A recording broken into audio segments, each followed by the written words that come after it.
All right, folks, get ready for it because this is definitely going to happen. Marjorie Taylor Greene and Donald Trump are no longer in good terms. They're not speaking. They are not allies anymore. And because of that, she's not committing to support JD Vance in 2028 and instead is floating the idea she is going to run for president instead. And all I can say is, oh dear God.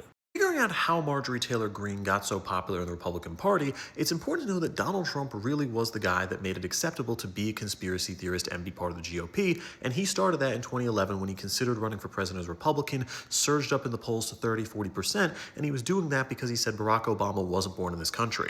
Donald Trump's 2012 campaign got completely decimated after Barack Obama revealed his birth certificate showing he was indeed born in Hawaii, and because of that, Trump's polls began to collapse, so he didn't run again until 2016.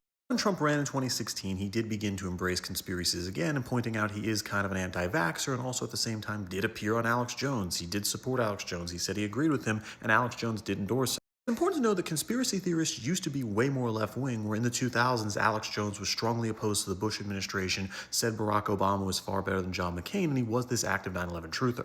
The left actually had some people in Congress at the time who were pretty much just as bad as Marjorie Taylor Greene, like Cynthia McKinney, who was a congresswoman from Georgia, once again like Marjorie Taylor Greene, and she actually said 9/11 was an inside job and blamed Israel for it and called for the dissolvement of Israel. Remember, the left was also the big advocate of anti-vaccine conspiracy theories, where Bill Maher was actually saying they caused autism until he got completely destroyed by Senate Majority Leader Bill Frist, who is a Republican and former lung surgeon, who explained why vaccines were good to him on TV. So Trump changes all that, he welcomes the conspiracy theorist in, and because of that, you get people elected to Congress like Marjorie Taylor Greene, who does believe in chemtrails, who have these absolutely insane theories that hurricanes are caused by the government, who does believe in QAnon, and she believes basically every conspiracy theory under the sun, including 9/11 being an inside job. That is the whole issue that Donald Trump is clearly on the Epstein list. They were clearly friends. More evidence of that is showing up right now. And basically, all these conspiracy theorists who said we're going to bring down the people attached to Epstein are really upset because Donald Trump is holding the list because he doesn't want to show the world he's on it. There's also the issue that there's different types of conservatives in the Republican Party,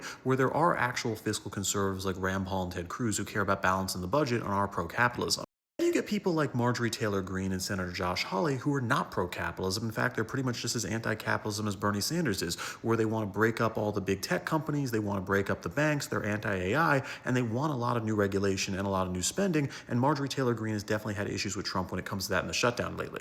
Let's come out from Marjorie Taylor Greene's people that she doesn't actually think she's going to be able to stay in Congress much longer because Donald Trump is going to send people out to primary her. And also at the same time, she doesn't really like JD Vance. So instead in 2028, she's looking at running for president herself and doing basically this right-wing populism campaign built on conspiracy theories, more spending, and basically social conservatism. Being the guy who went to volunteer for Gary Johnson when I was 16 years old finds it disgusting, but hey, she might actually win with that. And with that, Charles Paul, Red Blue News, subscribe, learn something.